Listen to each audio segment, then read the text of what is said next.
Mi nuera Valeria había dejado su celular olvidado en la mesa de la sala. Sonó una notificación y sin pensar lo tomé para llevárselo. Pero la pantalla estaba desbloqueada y vi algo que me heló la sangre. Era un calendario titulado Proyecto Suegra 2025. Enero decía, convencer. Febrero, documentos. Marzo, firma. Abril, asilo. Había notas adicionales, ganar su confianza, hacerla firmar poder notarial, internarla por incapacidad mental. Mis manos temblaron mientras tomaba fotos de todo con mi propio celular. 1 hora después, Valeria llegó con sonrisa dulce y me dijo: «Suegrita, necesitamos planear el futuro juntas para que esté protegida». Yo solo le dije algo que cambió todo. Lo que pasó después desató una guerra. ¡Qué alegría tenerte aquí conmigo! Si estás viendo este video, te pido con mucho cariño que te suscribas al canal. Por favor, necesitamos mucho alcanzar 10,000 suscriptores. ¿Puedo contar con su ayuda? Estamos construyendo una comunidad hermosa de mujeres fuertes. Su presencia es muy importante. Y su apoyo es esencial para nuestro trabajo, para que sigamos contando historias como esta. Cuéntame también en los comentarios desde dónde nos está escuchando. Nos emociona saber hasta dónde llegan nuestras historias. Era mediodía de un sábado 4 de enero cuando mi mundo se derrumbó. La televisión seguía encendida en la sala, pero yo ya no escuchaba nada. Solo podía ver la pantalla de ese celular que temblaba entre mis manos. El celular de Valeria, mi nuera, la mujer que había entrado a mi familia hace 6 años con sonrisa dulce y palabras amables. La misma que ahora, según lo que mis ojos leían con horror creciente, planeaba destruirme. Ese calendario no era un simple recordatorio de citas médicas o cumpleaños familiares. Era un plan meticulosamente diseñado para robarme todo, para borrarme de mi propia vida. Enero decía convencer, y debajo había notas que me hicieron sentir náuseas. Ganar confianza total, visitas frecuentes, parecer preocupada, sugerir que está quedándose olvidadiza. Había otra línea más abajo, plantar semillas de duda sobre su capacidad mental. Mis dedos recorrían la pantalla casi sin que yo lo controlara, como si alguna fuerza superior me obligara a ver todo, a conocer cada detalle de mi propia destrucción planeada. Febrero era aún peor. Convencerla de consultar abogado para proteger patrimonio, sugerir poder notarial por seguridad. Y la nota adicional me quitó el aire de los pulmones. Abogado es nuestro conocido, hará documentos que nos favorecen. Sentí como si alguien me hubiera golpeado en el estómago. Mi propio hijo, Andrés. Mi único hijo, el niño que cargué en mi vientre durante 9 meses, el bebé que amamanté, el niño que consolé cuando tenía pesadillas, el adolescente al que ayudé con su tarea de matemáticas, el joven al que apoyé cuando eligió su carrera. Ese mismo hijo ahora planeaba robarme. Marzo era la palabra que más me aterraba. Firma. Hacer que firme poder notarial completo, usar excusa de viaje o emergencia. La nota decía, con poder tenemos control total de la casa y dinero. Mi casa. La casa que mi esposo Javier y yo pagamos durante 35 años. La casa donde criamos a Andrés. La casa llena de recuerdos de cumpleaños, navidades, risas, lágrimas. La casa donde Javier murió hace 4 años, dejándome viuda a los 57. Esta casa que ahora ellos planeaban quitarme valía 7 millones de pesos. 7 millones que habíamos ahorrado centavo a centavo, sacrificando vacaciones, ropa nueva, lujos, todo para dejarle algo a nuestro hijo. Y él planeaba robármelo mientras yo aún respiraba. Pero abril era el mes del infierno.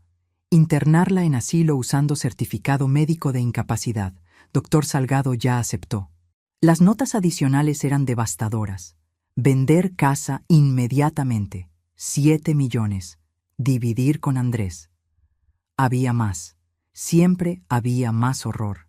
Seguí bajando por ese calendario maldito y encontré una sección que decía obstáculos. Ella todavía está lúcida. Necesita parecer confundida frente al doctor. Y la solución que habían planeado me hizo temblar de pies a cabeza. agregar medicamento para dormir en su comida semanas antes de la consulta. Se verá desorientada. Me iban a drogar. Mi propio hijo y su esposa planeaban envenenarme para que pareciera que estaba perdiendo la cabeza. Para que un doctor corrupto firmara papeles diciendo que yo era incapaz. Para encerrarme en un asilo barato y olvidarse de mí mientras disfrutaban de mi dinero. Había hasta elegido el lugar. Casa de Reposo Santa Rita. 8,000 pesos mensuales. La nota decía, barato y lejos. Lejos para que nadie me visitara. Lejos para que me olvidaran. Lejos para que muriera sola y abandonada mientras ellos gastaban el dinero que Javier y yo trabajamos toda una vida para conseguir. Sentí que las paredes de mi sala se cerraban sobre mí. El aire se volvió espeso, difícil de respirar. Esta era mi casa, mi hogar, el lugar donde debería sentirme segura. Y ahora descubría que los únicos enemigos que tenía vivían a 20 minutos de aquí y me visitaban cada semana con abrazos falsos y besos mentirosos. Las visitas. Ahora todo tenía sentido. Desde diciembre habían aumentado la frecuencia de sus visitas de forma dramática. Antes venían 1 o 2 veces al mes. Ahora aparecían 3, 4 veces por semana. Siempre con excusas. Pasábamos por aquí y quisimos saludar. Te trajimos fruta, suegrita. Queríamos ver cómo estabas. Yo había pensado que era porque extrañaban a Javier en estas fechas, porque las fiestas los ponían sentimentales. Qué ingenua fui, qué estúpidamente confiada. Ellos no venían por amor. Venían para ejecutar la fase 1 de su plan. Convencer. Ganar mi confianza. Prepararme para el matadero. Con manos que temblaban tanto que apenas podía sostener mi propio celular, comencé a tomar fotografías. Cada pantalla de ese calendario maldito, cada nota, cada detalle de su conspiración. Tomé fotos del texto completo de enero, de las instrucciones de febrero, del plan de marzo, del horror de abril, de las notas sobre drogarme, del nombre del asilo, del nombre del doctor corrupto, de todo. Después abrí mi correo electrónico y me envié todas las fotos a mí misma, por seguridad. Porque si algo le pasaba a mi teléfono, necesitaba tener esas pruebas en algún lugar. Luego creé una carpeta oculta en mi celular y guardé todas las fotos ahí. Borré las imágenes de mi galería principal, pero sabía que estaban seguras en esa carpeta que nadie más conocía. Coloqué el celular de Valeria exactamente donde lo había encontrado, en la mesa de centro, con la pantalla ahora apagada, como si nunca lo hubiera tocado. Como si no supiera nada. Me senté en el sofá tratando de controlar mi respiración. Inhalaba profundo, pero el aire no llegaba a mis pulmones. Mi corazón latía tan fuerte que podía escucharlo en mis oídos. Sentía calor y frío al mismo tiempo. Náuseas, mareo. Quería vomitar, quería gritar, quería llorar. Pero más que nada, necesitaba pensar. Necesitaba un plan, porque ahora yo también tenía un proyecto. Proyecto sobrevivir. Proyecto justicia. Proyecto no dejar que me destruyan. Escuché la llave en la cerradura exactamente 1 hora después de que se habían ido. Había perdido toda noción del tiempo sentada en ese sofá. Mi mente corriendo en círculos tratando de procesar lo que había descubierto. La puerta se abrió y entraron cargando bolsas del supermercado. Valeria con su sonrisa perfecta. Andrés con su cara de hijo preocupado. Mentirosos, traidores, ladrones, asesinos de almas. «Hola, ya volvieron», dije con voz que intentaba sonar normal. Valeria inmediatamente buscó algo con la mirada. Su celular. «Ay, dejé mi celular», dijo con tono casual, caminando hacia la mesa de centro. Lo tomó y lo metió en su bolso sin revisar nada, sin sospechar que yo había visto su calendario del infierno. «Aquí está», dijo sonriendo. Esa sonrisa que ahora me parecía la cosa más falsa del mundo. «Mamá, te compramos frutas», dijo Andrés, dejando las bolsas en la mesa del comedor. Frutas que probablemente en unas semanas empezarían a llegarme con medicamento para dormir mezclado. Frutas envenenadas de manos de mi propio hijo. «Gracias, hijo», logré decir. La palabra hijo se sentía extraña en mi boca ahora, como si ya no tuviera derecho a llamarlo así. como si ese vínculo sagrado entre madre e hijo se hubiera roto en el momento que él decidió planear mi destrucción. Valeria se acercó con esa sonrisa dulce y ponzoñosa que ahora reconocía por lo que realmente era: una máscara. Suegrita, ¿podemos hablar un momento?, dijo con voz melosa. Claro, siéntense, respondí. Se sentaron en el sofá frente a mí. Andrés parecía nervioso. Valeria estaba tranquila, en control. Ella era la arquitecta de esto. Él era solo el cómplice débil. Valeria comenzó con su discurso ensayado. Suegrita, Andrés y yo hemos estado pensando. Usted vive sola en esta casa grande. Ya tiene 61 años. 61 años.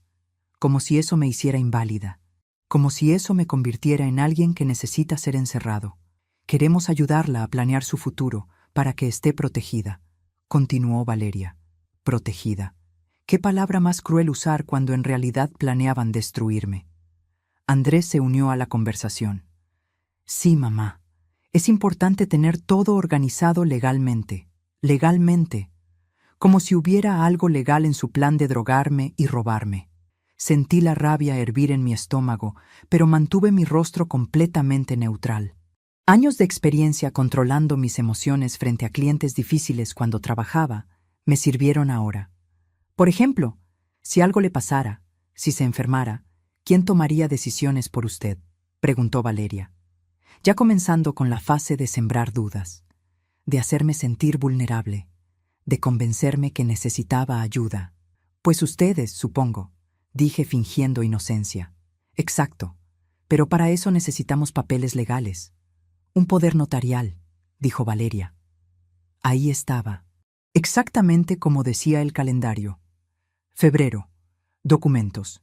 Ella estaba siguiendo su plan al pie de la letra. Respiré profundo. Era el momento de cambiar todo, de tomar el control, de mostrarles que no soy la anciana tonta que creen que soy. Ya lo tengo, dije. Silencio absoluto. Valeria y Andrés me miraron confundidos.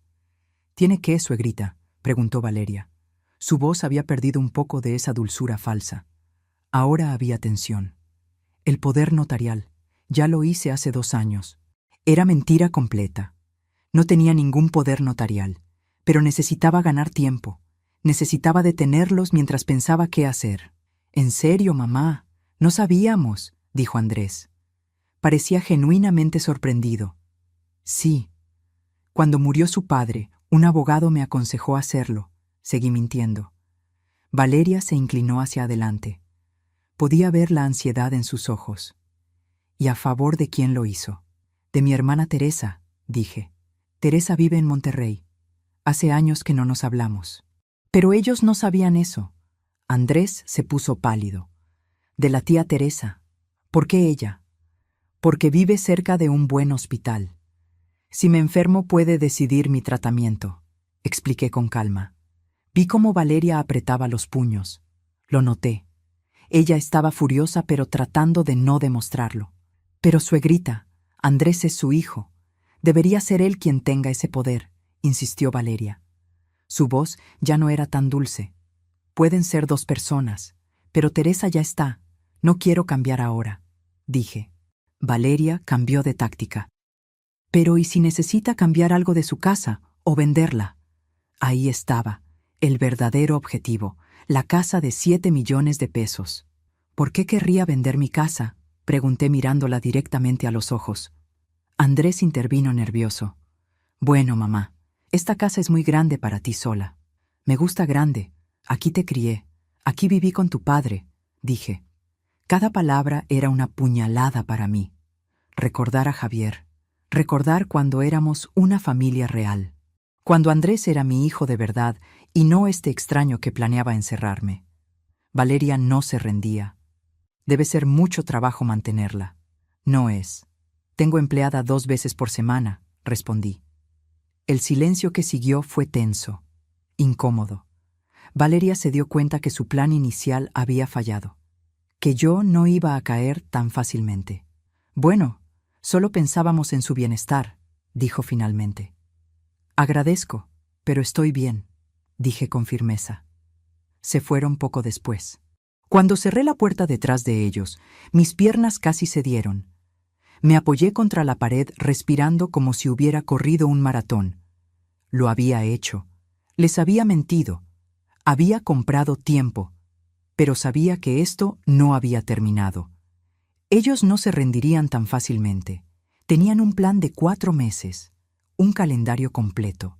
No iban a abandonar 7 millones de pesos solo porque les dije que ya tenía poder notarial. Volverían, intentarían otra cosa, y yo necesitaba estar preparada. Necesitaba protegerme. Necesitaba pruebas más sólidas. Necesitaba un plan mejor que el de ellos.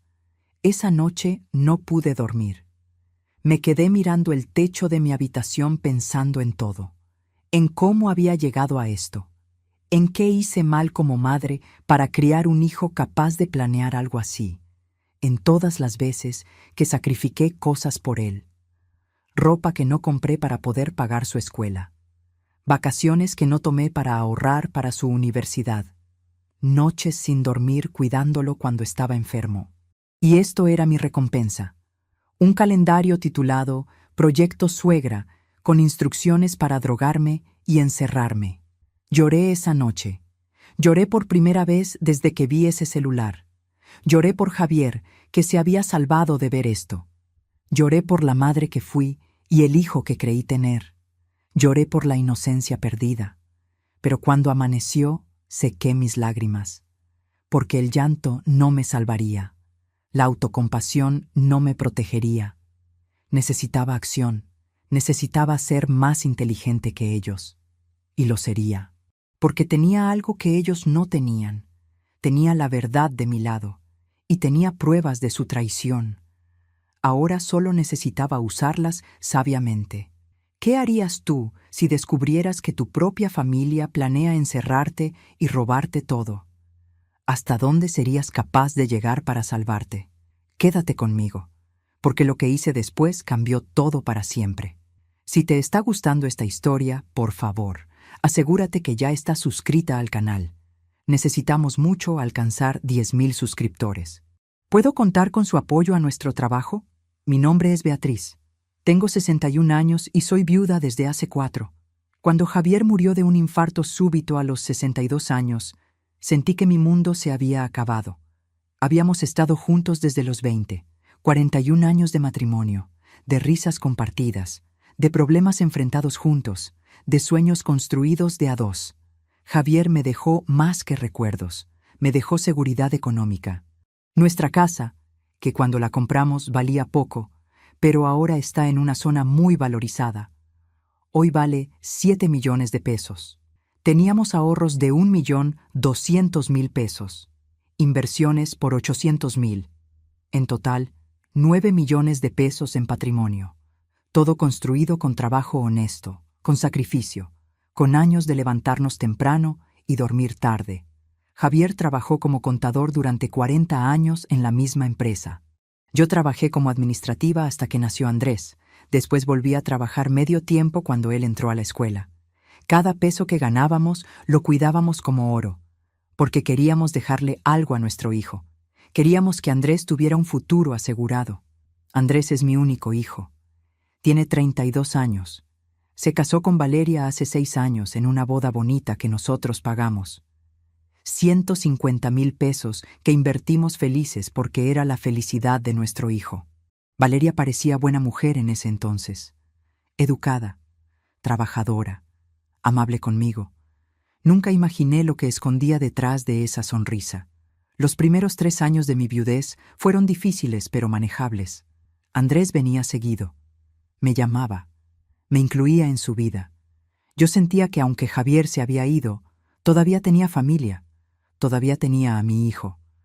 Hace aproximadamente 1 año, las cosas comenzaron a cambiar. Andrés perdió su trabajo como ingeniero. Decidió empezar un negocio propio que nunca prosperó.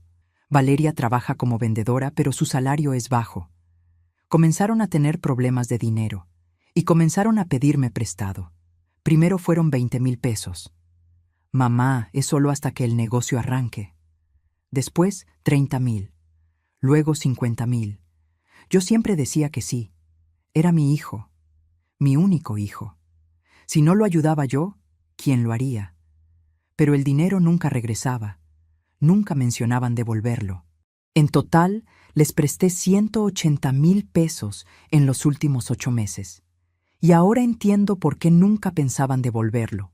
Porque planeaban quedarse con todo, con los 9 millones completos. Hace 3 meses, Valeria comenzó a hacer comentarios extraños. Suegrita, anda medio olvidadiza últimamente. No recuerda que me contó eso ayer. Está repitiendo las mismas historias. Todo mentira. Yo no estaba olvidadiza. Yo no repetía historias, pero ella plantaba esas semillas de duda. Intentaba hacerme cuestionar mi propia mente. Intentaba hacer que otras personas cuestionaran mi capacidad mental.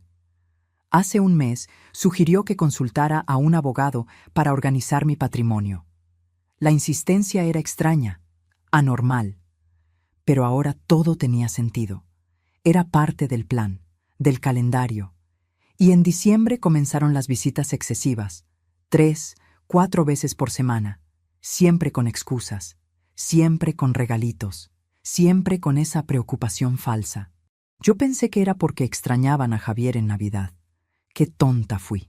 Los días siguientes a ese sábado terrible fueron los más extraños de mi vida. Tenía que actuar como si nada hubiera pasado. Tenía que sonreír cuando Andrés llamaba. Tenía que ser amable cuando Valeria me enviaba mensajes. Suegrita, ¿cómo amaneció? Como si le importara. Como si no estuviera contando los días para drogarme y encerrarme. Pero yo no estaba quieta. No estaba esperando a ser víctima.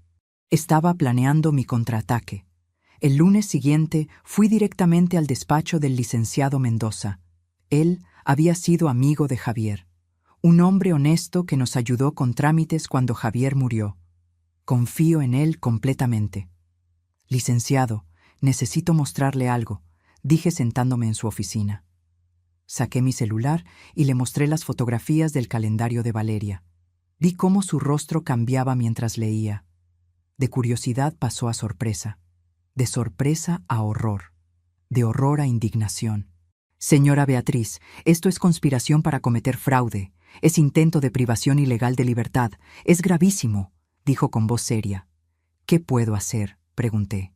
Necesitamos más pruebas.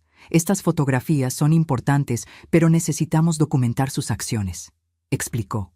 ¿Cómo? Grabe sus conversaciones. Cuando vengan a visitarla, tenga su celular grabando. Es legal grabar conversaciones en su propia casa cuando usted es parte de ellas. Y eso será suficiente. Junto con las fotografías, sí.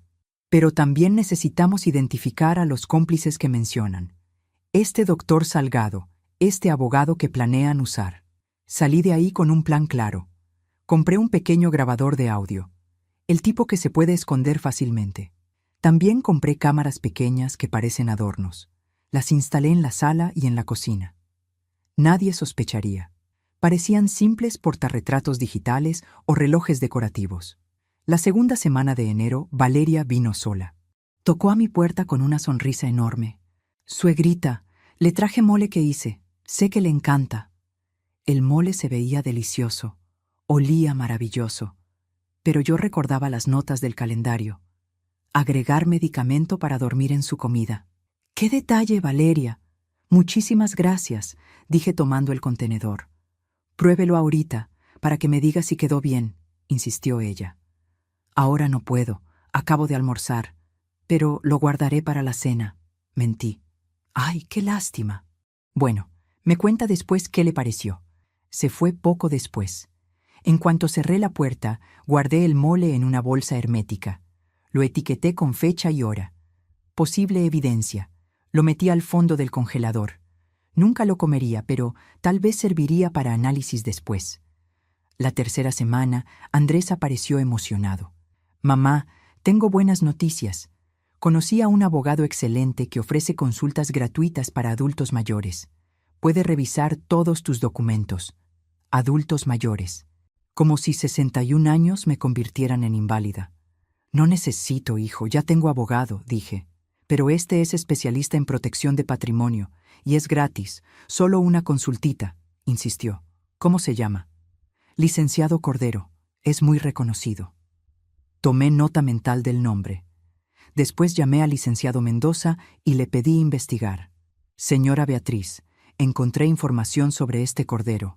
Ha sido sancionado 2 veces por el Colegio de Abogados por prácticas irregulares.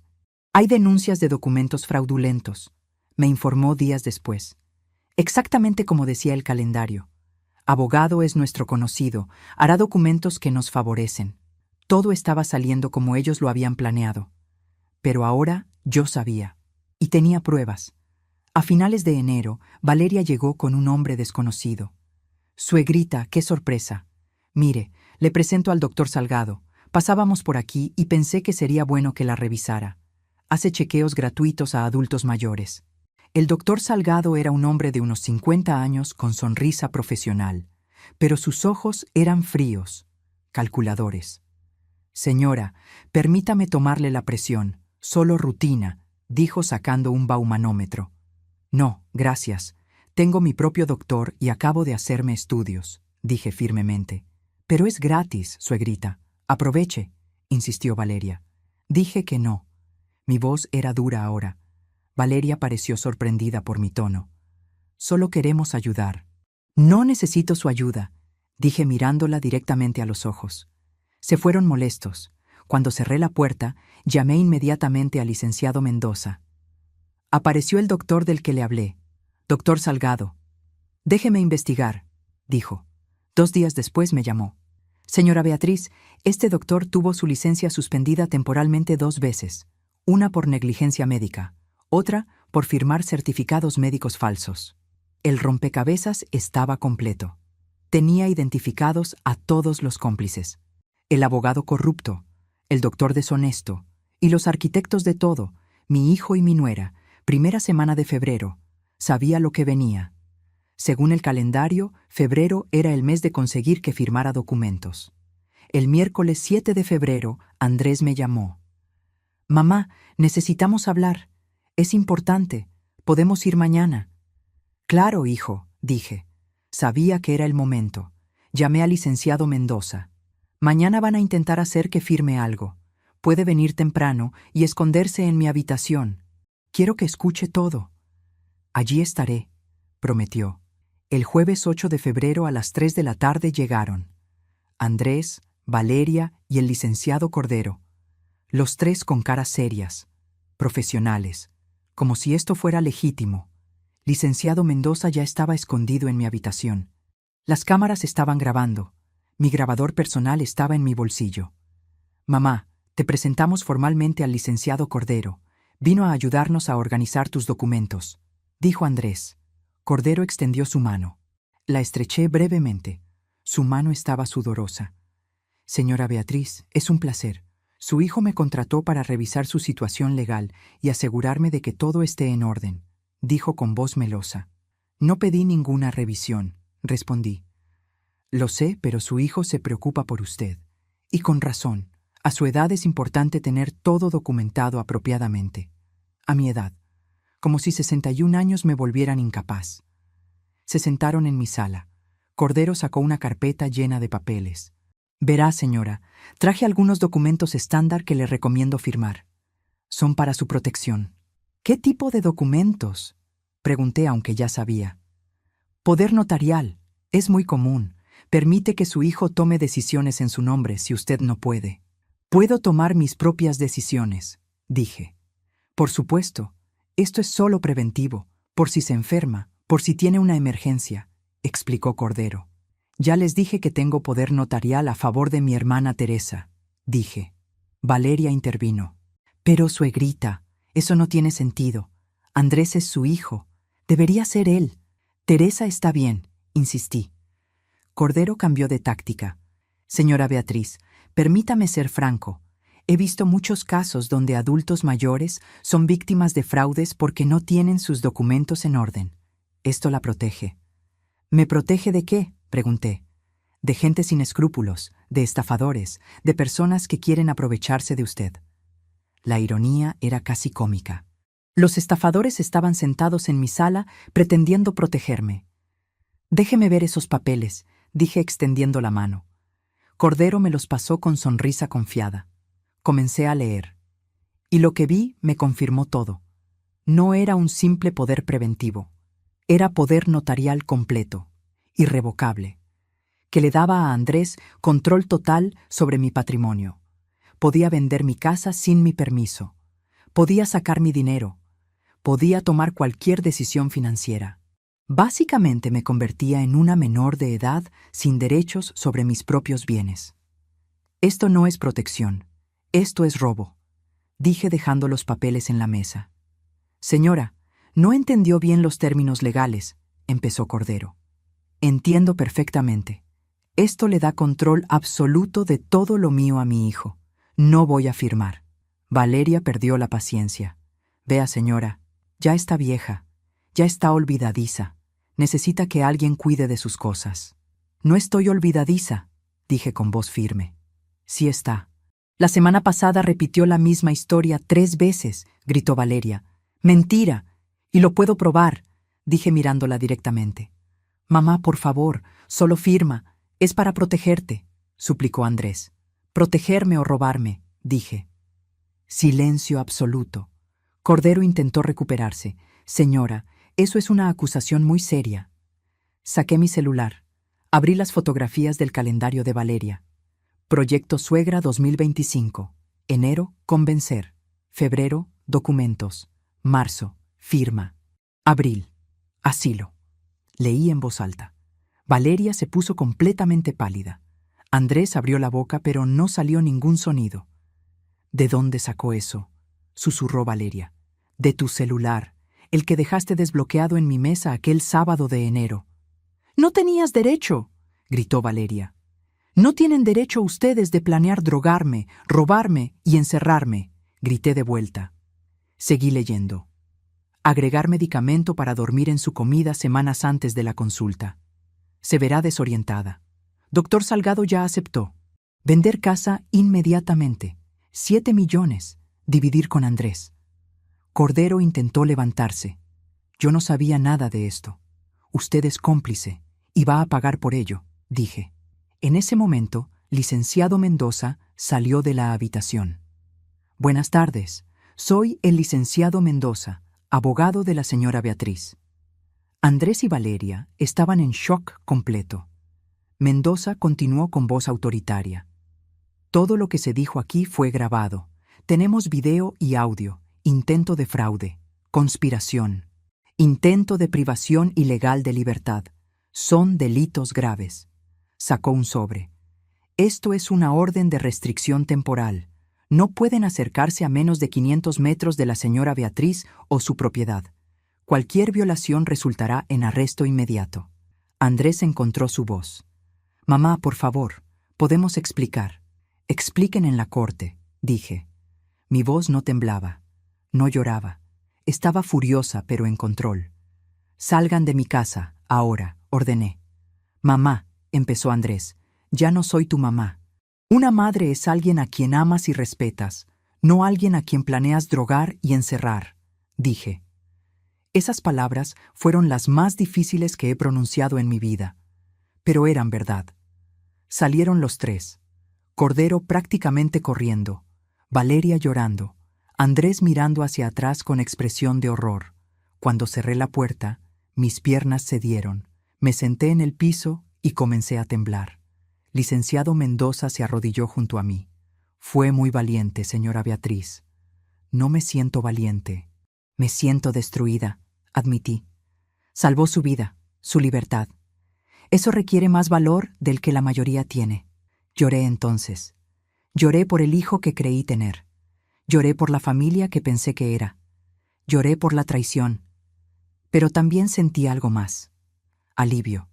Porque había peleado, porque había ganado, porque no sería víctima. ¿Podrías perdonar algo así? ¿Hay traiciones que son imperdonables? Seguí adelante, porque la justicia apenas comenzaba. Los días siguientes fueron un torbellino de actividad legal. Licenciado Mendoza y yo fuimos directamente a la agencia del Ministerio Público a presentar denuncia formal. Llevamos todo. Las fotografías del calendario, las grabaciones de audio, los videos de las cámaras ocultas, La comida que Valeria me había traído, todavía congelada en su contenedor original. «Queremos análisis toxicológico de esta comida», dijo Mendoza entregando el contenedor al agente. «Sospechamos que contiene medicamento para dormir». El agente del Ministerio Público, un hombre de unos 40 años llamado Fiscal Romero, revisó toda la evidencia con expresión cada vez más seria. «Señora, esto es gravísimo. Tenemos conspiración para cometer fraude, intento de privación ilegal de libertad, posible envenenamiento», dijo. «Solo quiero justicia», dije simplemente. «La tendrá», prometió. El análisis toxicológico tardó una semana. Cuando llegaron los resultados, confirmaron todo. La comida contenía Zolpidem, un medicamento para dormir en dosis que triplicaban lo normal. Con esta cantidad, una persona de su edad y peso habría estado completamente desorientada por días, tal vez semanas si le hubieran seguido dando, explicó el perito. Habrían logrado su objetivo, hacerme parecer incapaz mentalmente, dije sintiendo náuseas. El fiscal Romero citó a declarar al doctor Salgado primero. Bajo amenaza de perder su licencia permanentemente y enfrentar cargos criminales, confesó todo. La señora Valeria me contactó hace 2 meses. Me ofreció 50,000 pesos por firmar un certificado de incapacidad mental para su suegra, declaró. Sin examinarla, preguntó el fiscal. Dijo que me llevaría a la casa, que yo haría examen rápido y que luego firmaría el certificado, diciendo que la señora tenía demencia avanzada y no podía cuidar de sí misma. Y usted aceptó. Necesitaba el dinero. Mi consultorio no va bien. Fue un error terrible. Licenciado Cordero fue interrogado después. También se quebró rápidamente. El señor Andrés me contactó. Me explicó que su madre era muy terca, que no quería ayuda, pero que él necesitaba proteger el patrimonio familiar. «¿Qué le pidió exactamente?», preguntó el fiscal. «Que preparara un poder notarial que le diera control total de los bienes de su madre. Me dijo que ella firmaría si parecía documento estándar. Me ofreció 100,000 pesos. Sabía que era fraude». Cordero bajó la cabeza. Sabía que no era completamente legal, pero no sabía lo del medicamento. No sabía sobre el asilo. Solo pensé que era hijo preocupado tratando de proteger herencia. «Hijo preocupado por robarse herencia mientras madre vivía», corrigió el fiscal.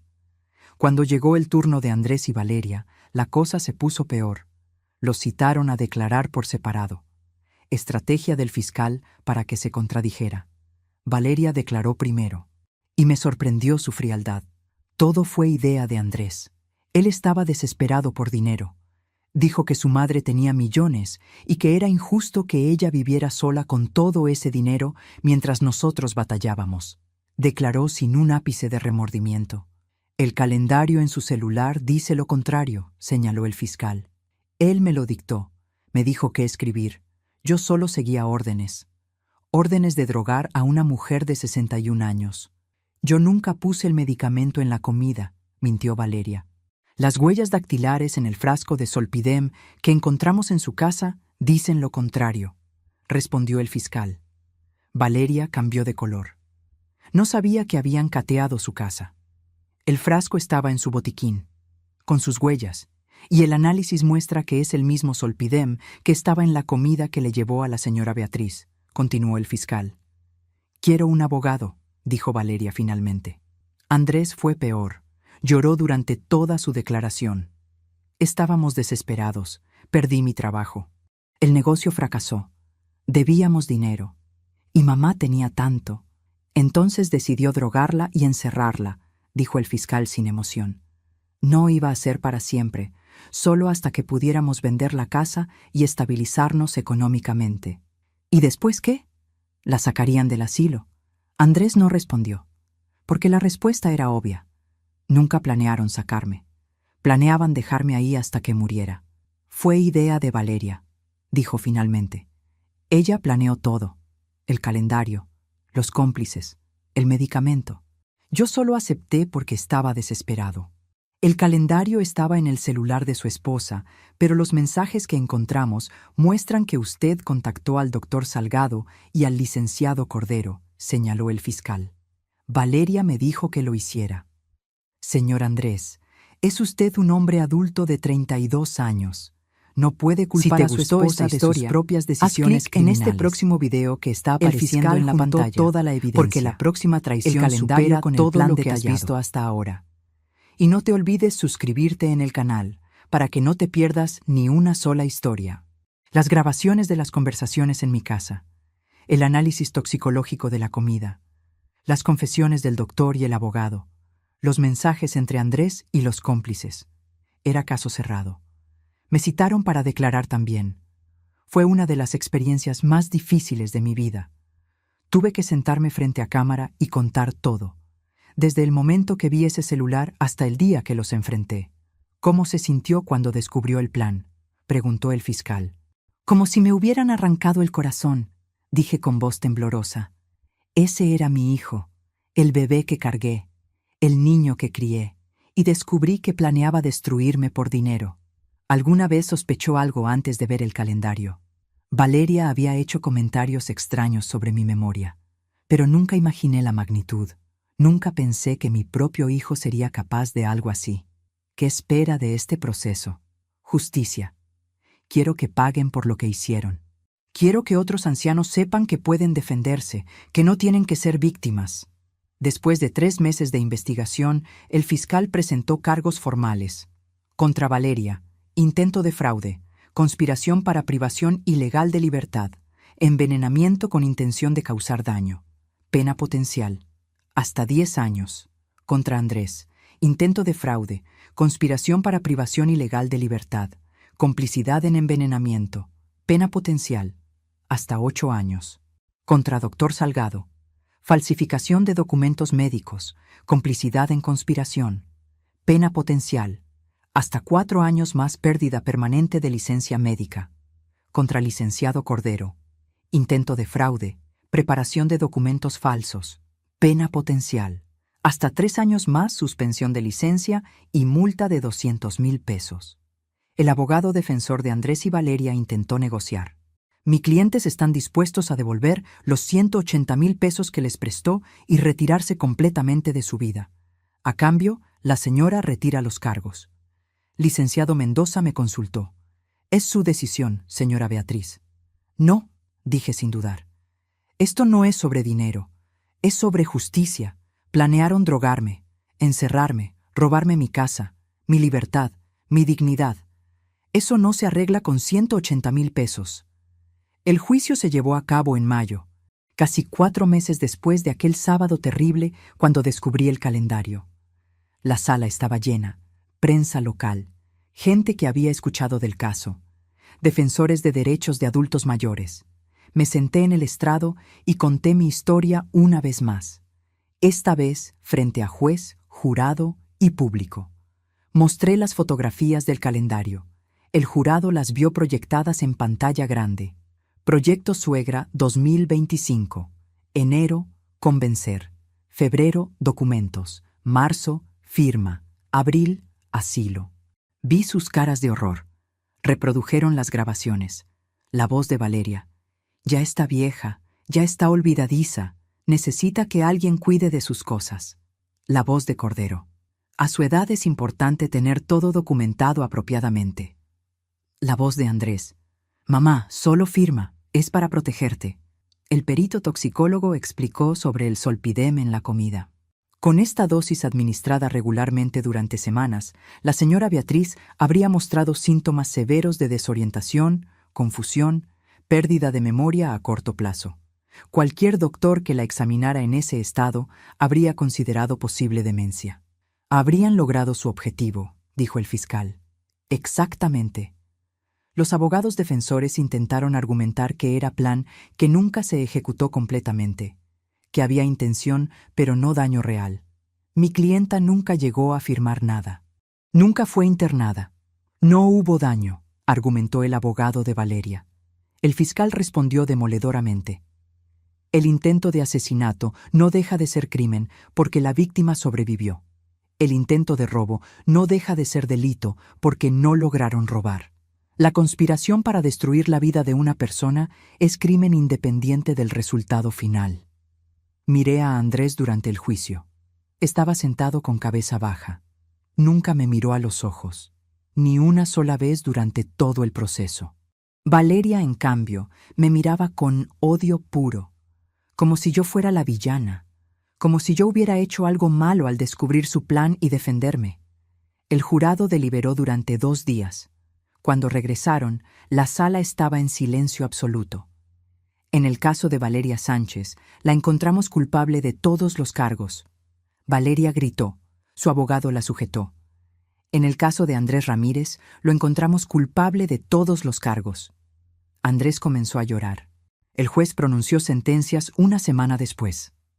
Valeria, 4 años de prisión, sin posibilidad de libertad condicional antes de cumplir al menos 2 años. Andrés, 3 años de prisión. El juez explicó la diferencia. Aunque el señor Andrés participó activamente, la evidencia muestra que la señora Valeria fue la arquitecta principal del plan. Ella creó el calendario. Ella consiguió el medicamento. Ella contactó inicialmente a los cómplices. El señor Andrés fue cómplice, pero no autor intelectual. Doctor Salgado, perdió su licencia médica permanentemente. 2 años de prisión. Licenciado Cordero, 2 años de prisión más multa de 200,000 pesos. Suspensión de licencia de abogado por 10 años. Cuando el juez dio el último golpe de martillo, sentí algo extraño. No alegría exactamente, no satisfacción, solo un profundo, profundo alivio. Se había hecho justicia.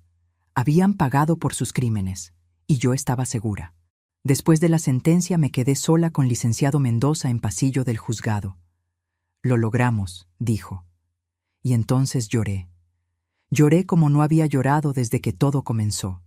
Lloré por mi hijo perdido, por la familia destruida, por la inocencia que nunca recuperaría, pero también lloré de alivio, porque había luchado, porque había ganado, porque salvé mi vida, mi dignidad, mi libertad. Los primeros días después de la sentencia fueron extraños. Mi casa se sentía vacía de una manera diferente. Antes se sentía vacía porque Javier había muerto. Ahora se sentía vacía porque Andrés estaba muerto para mí. Muerto no físicamente, pero muerto como hijo. Esa relación había terminado el momento que decidió planear mi destrucción. Andrés fue transferido a prisión estatal. Valeria a prisión de mujeres en otro municipio. Doctor Salgado y licenciado Cordero a facilidades de seguridad media. Durante la primera semana en prisión, Andrés intentó llamarme. La prisión permite llamadas los miércoles y domingos. Mi teléfono sonó ese primer miércoles. Vi el número desconocido. Atendí. Era grabación automática. Tiene llamada de centro penitenciario, de Andrés Ramírez. Presione 1 para aceptar. Colgué. El domingo siguiente. Otra llamada. Otra vez colgué. Después comenzaron las cartas. La primera llegó 2 semanas después de que entrara a prisión. La vi en mi buzón. Reconocí su letra en el sobre. Me senté en mi sala sosteniendo esa carta durante 1 hora, debatiendo si abrirla. Finalmente la abrí. Mamá, perdóname. Sé que no merezco tu perdón, pero necesito que sepas que me arrepiento cada segundo de cada día. No sé en qué estaba pensando. Estaba desesperado, cegado. Perdí mi humanidad por dinero. Perdí a mi madre por codicia. Este lugar es un infierno, pero es el infierno que merezco. Por favor, aunque sea una vez, ven a verme. Necesito decirte en persona cuánto lo siento. Tu hijo que te ama, Andrés. Rompí la carta. La tiré a la basura. No respondí. Llegaron más cartas. 1 cada semana. Todas con el mismo tono. Arrepentimiento. Súplicas. Promesas de que había cambiado. Las rompía todas sin leer completas. Valeria nunca me escribió. Pero me enteré por licenciado Mendoza que había intentado apelar su sentencia. Argumenta que la sentencia fue excesiva, que fue influenciada emocionalmente por su marido. Me explicó Mendoza. ¿Ganará la apelación?, pregunté preocupada. No, la evidencia es sólida. El calendario estaba en su celular. Sus huellas en el frasco de medicamento. No tiene caso. La apelación fue rechazada 2 meses después. 3 meses después de la sentencia, Tomé una decisión importante. Fui al notario con licenciado Mendoza. Quiero cambiar mi testamento, dije. El notario sacó mi testamento anterior, el que Javier y yo habíamos hecho juntos hace años. Actualmente, todo su patrimonio va para su hijo Andrés Ramírez, leyó. Quiero cambiarlo, nada para Andrés, todo para Fundación Esperanza Dorada. Esperanza Dorada es organización que ayuda a adultos mayores víctimas de abuso familiar. Ofrecen refugio temporal, asesoría legal, apoyo psicológico. ¿Está segura?, preguntó licenciado Mendoza. Completamente. 9 millones de pesos, mi casa, mis ahorros, mis inversiones, todo para ellos, para que ayuden a otras personas como yo. ¿Y si Andrés sale de prisión y apela a esto? Que apele. Tengo perfecto uso de mis facultades mentales. Tengo evaluaciones psicológicas que lo prueban. Este es mi dinero, y decido qué hacer con él. Firmé el Nuevo Testamento ese día, sintiendo paz por primera vez en meses. Andrés no recibiría nada. El dinero que tanto codició, que estuvo dispuesto a drogar y encerrar a su propia madre por conseguirlo, ese dinero nunca sería suyo. Un año después del juicio, recibí llamada de directora de Fundación Esperanza Dorada. Señora Beatriz, nos enteramos de su caso por las noticias. Queríamos agradecerle personalmente por incluirnos en su testamento. No tienen que agradecer. Su trabajo es importante. Nos gustaría invitarla a conocer nuestras instalaciones, a conocer a las mujeres que ayudamos. Acepté. Fui la semana siguiente. El refugio era edificio modesto pero limpio y acogedor. Conocí a mujeres de 60, 70, 80 años, todas con historias similares a la mía. Hijos que robaron, nietos que golpearon, familiares que engañaron. Una señora de 72 años llamada Margarita me contó su historia. Mi hijo me sacó todo el dinero de mi cuenta, 200,000 pesos que había ahorrado durante toda mi vida. Cuando le reclamé, me golpeó. Me rompió 2 costillas, me dejó en la calle. Otra mujer, Elena, de 65 años. Mi hija y mi yerno me obligaron a firmar papeles que no entendía. Resultó que transferí mi casa a nombre de ellos. Cuando me di cuenta, me echaron. Dijeron que la casa ya no era mía. Sus historias me rompieron el corazón, pero también me llenaron de determinación. Quiero ayudar, dije a la directora. Ya está ayudando con la inclusión en su testamento. No, quiero ayudar ahora. Mientras vivo, quiero ser voluntaria. Tiene experiencia con trabajo social. Tengo experiencia siendo víctima y experiencia defendiéndome. Eso cuenta. Me aceptaron como voluntaria. Comencé a trabajar 3 veces por semana en línea de ayuda. Personas llamaban reportando abuso. Yo escuchaba, aconsejaba, conectaba con abogados, ayudaba a reconocer señales de manipulación. Si su hijo insiste mucho en que firme papeles que no entiende, no firme. Consulte abogado independiente primero. Si familiares le dicen que está olvidadiza cuando usted sabe que no lo está, pueden estar plantando semillas para declararla incapaz. Si le traen comida muy seguido de repente, tenga cuidado. Guarde muestras. Podrían estar agregando medicamento. Ayudé a docenas de personas en ese primer año. Una señora de 68 años llamó llorando. Mi hijo quiere que firme poder notarial. Dice que es normal, pero algo no se siente bien. No firme nada, le dije inmediatamente. ¿Dónde vive? Le voy a conectar con abogado en su zona. La conecté con abogado de confianza. Resultó que el poder era exactamente como el que Cordero había preparado para mí. Control total, irrevocable. La señora no firmó. Su hijo se enojó. Dejó de visitarla. Me duele que ya no venga, me dijo después, pero prefiero estar sola con dignidad que acompañada con traición. Exactamente lo que yo sentía. 2 años después de la sentencia, Andrés cumplió 2/3 de su condena. Aplicó para libertad condicional. Me citaron para dar testimonio sobre si me oponía. Me opongo completamente, declaré. ¿Por qué?, preguntó el juez de libertad condicional.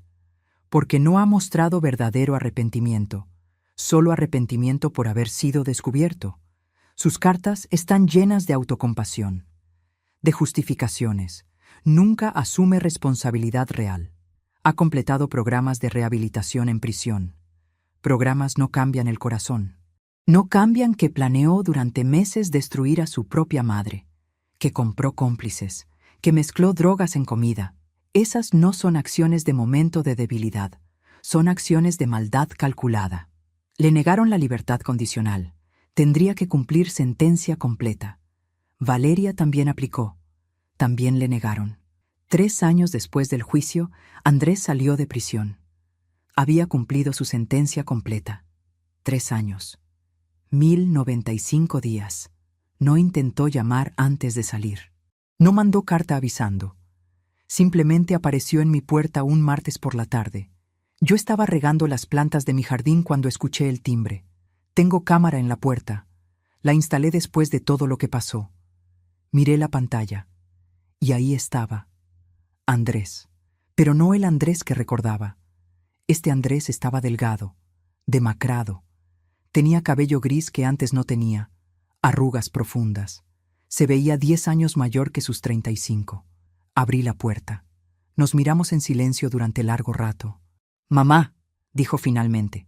Su voz se quebró en esa palabra. «No soy tu mamá», respondí. Mi voz era fría, firme. «Por favor, necesito hablar contigo. No tenemos nada de qué hablar. Perdí todo. Valeria se divorció de mí mientras estaba en prisión. No tengo trabajo, no tengo dónde vivir, no tengo dinero. ¿Y crees que eso me importa? Soy tu hijo. Eres el hombre que planeó drogarme y encerrarme en asilo para robar mi casa. Fue un error terrible. Fue plan de 4 meses. Con calendario detallado, con cómplices contratados, con drogas compradas. Eso no es error, es decisión. Estaba desesperado. Muchas personas están desesperadas. No todas planean destruir a sus madres. He cambiado. 3 años en prisión no borran lo que hiciste. Por favor, no tengo a nadie más. Sentí algo entonces. No lástima exactamente. Tal vez un eco lejano del amor que alguna vez sentí. Pero más fuerte que eso, sentí la memoria del calendario. Proyecto Suegra, 2025. Sentí la memoria de sus mentiras, de su traición. Deberías haber pensado en eso antes de planear mi destrucción, dije. Voy a cerrar esta puerta, y no quiero que vuelvas, no quiero llamadas, no quiero cartas, no quiero nada de ti. Está muerto para mí. Mamá, no. Te dije, no soy tu mamá. Una madre es alguien a quien respetas, a quien amas, a quien cuidas. Yo era solo obstáculo entre tú y 9 millones de pesos. Cerré la puerta. Escuché su llanto del otro lado. Escuché cómo golpeaba suavemente. Por favor, mamá. No abrí. Eventualmente se fue. No he vuelto a verlo. No he vuelto a saber de él. A veces me pregunto dónde está, qué hace, si está vivo. Pero no lo suficiente para buscarlo, porque esa parte de mi vida terminó. Ese hijo murió el día que vi ese calendario. Han pasado 5 años desde aquel sábado de enero, cuando descubrí el calendario. 5 años desde que mi vida cambió para siempre. Ahora tengo 66 años. Y soy una persona completamente diferente a la que era. Vendí la casa. Esa casa grande llena de recuerdos que Javier y yo construimos juntos. No podía seguir viviendo ahí. Cada habitación me recordaba a Andrés de niño. Cada rincón tenía fantasma de lo que pudo ser y nunca será. La vendí por 7.200.000 pesos, más de lo que valía según el plan de Andrés y Valeria. Compré apartamento moderno en edificio para adultos activos. Es más pequeño, pero perfecto para mí. Tiene 2 habitaciones, sala amplia, cocina equipada. Está en condominio con seguridad las 24 horas, cámaras en todos lados, enfermera disponible, áreas comunes y lo más importante, comunidad. Aquí no estoy sola. Aquí tengo vecinos que se vuelven amigos. Todas las mañanas caminamos, grupo de 6 mujeres. Recorremos el parque cercano durante 30 minutos. Hablamos, reímos, compartimos historias. Algunas también son viudas. Algunas tienen hijos que las visitan.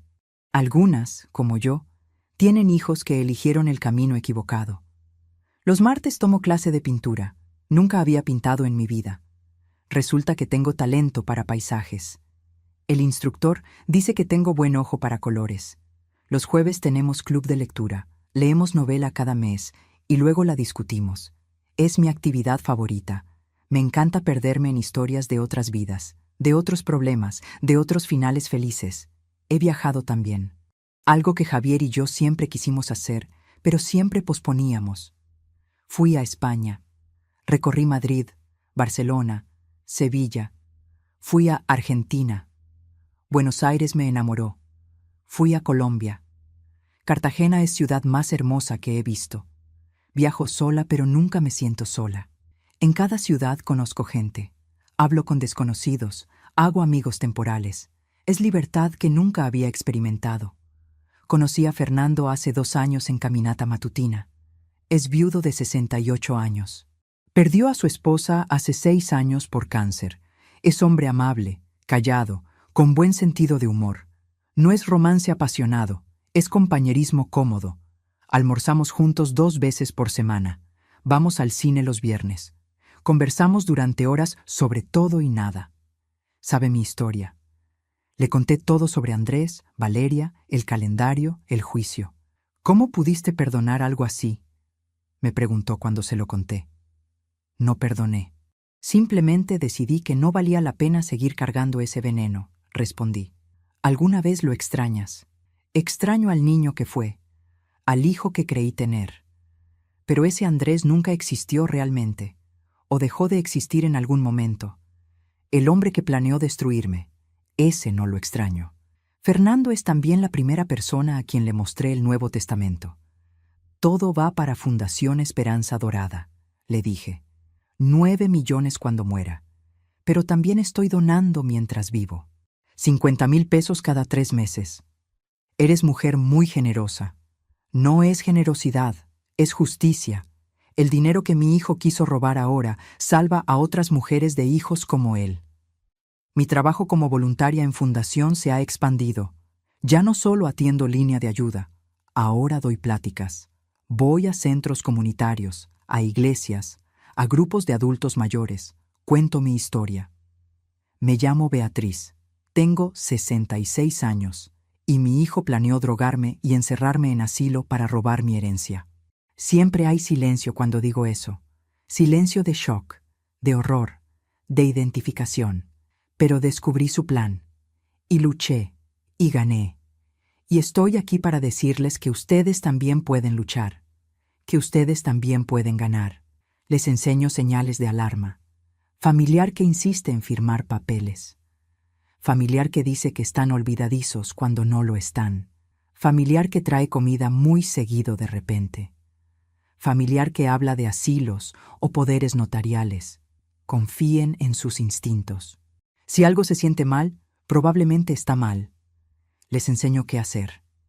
Graben conversaciones, guarden evidencia, consulten abogado independiente. No firmen nada que no entiendan completamente y, sobre todo, no tengan miedo de denunciar, aunque sea su propio hijo, aunque sea su propia hija. He salvado a docenas de personas con estas pláticas, señoras que me buscan después para agradecerme. Usted me abrió los ojos. Mi hijo estaba haciendo exactamente lo que usted describió. Gracias a su historia, no firmé esos papeles. Contraté abogado como usted sugirió. Resultó que mi hija estaba robando de mi cuenta. Cada historia salvada me llena de propósito. Me hace sentir que todo lo que pasé tuvo sentido, que mi dolor tiene propósito. El mes pasado me contactó Canal de Televisión local. Querían hacer entrevistas sobre abuso a adultos mayores. Su historia es poderosa. Puede ayudar a mucha gente, dijo la productora. Acepté. La entrevista se transmitió la semana pasada. 30 minutos donde conté todo. Mostré fotografías del calendario. No mostré caras de Andrés y Valeria, pero mostré el calendario completo. Proyecto Suegra 2025. Enero, convencer. Febrero, documentos. Marzo, firma. Abril, asilo. Vi la cara de shock de la entrevistadora. Y usted descubrió esto por accidente. Por celular olvidado, por pantalla desbloqueada, por curiosidad que me salvó la vida. ¿Qué le diría a otras personas en situación similar? Que no están solas, que hay ayuda, que pueden defenderse y que merecen dignidad, siempre. La entrevista se volvió viral en redes sociales. Recibí cientos de mensajes, algunos de apoyo, algunos compartiendo historias similares, algunos preguntando cómo ayudar. Fundación Esperanza Dorada recibió donaciones récord ese mes. Todo gracias a usted, me dijo la directora. Gracias a todas nosotras, respondí. Cada mujer que cuenta su historia, cada mujer que se niega a ser víctima, cada mujer que lucha. Hace 6 meses recibí carta. No de Andrés, de Valeria. Había salido de prisión después de cumplir 4 años completos. La carta era corta. Señora Beatriz, sé que no merezco su perdón. No lo pido. Solo quiero que sepa que lo que hice fue imperdonable. Arruiné mi vida. Arruiné la vida de Andrés. Y casi arruiné la suya. Paso cada día arrepintiéndome. No espero respuesta. Solo necesitaba decirlo. Valeria. No respondí. ¿Qué podría decir? El perdón no borra lo que pasó. El arrepentimiento no devuelve confianza rota. Hace 3 meses, Andrés intentó contactarme por última vez. No directamente. A través de Fernando. Se encontraron por casualidad en banco. Andrés reconoció a Fernando de fotos que vio en redes sociales mías. Por favor, dígale a mi mamá que necesito hablar con ella. Estoy enfermo, tengo cáncer, no me queda mucho tiempo, le dijo a Fernando. Fernando me lo contó esa noche. Dice que tiene cáncer. Puede ser verdad, puede ser mentira. Otra manipulación, dije.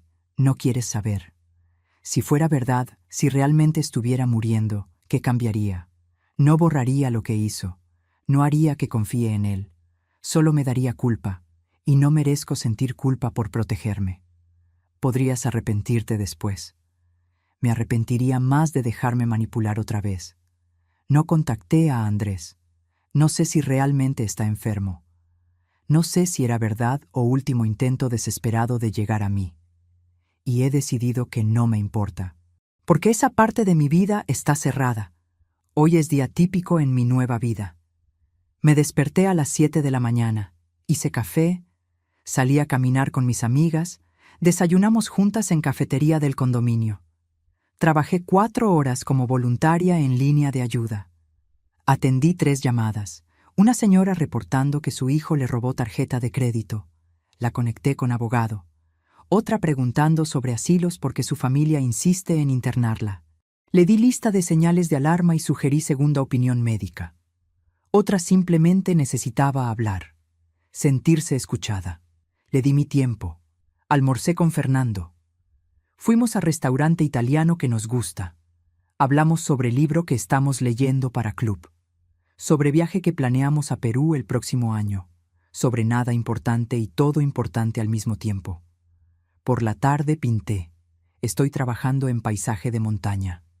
Los colores del atardecer son difíciles, pero estoy mejorando. Por la noche, videollamada con prima Lucía que vive en Guadalajara. Nos reímos durante hora.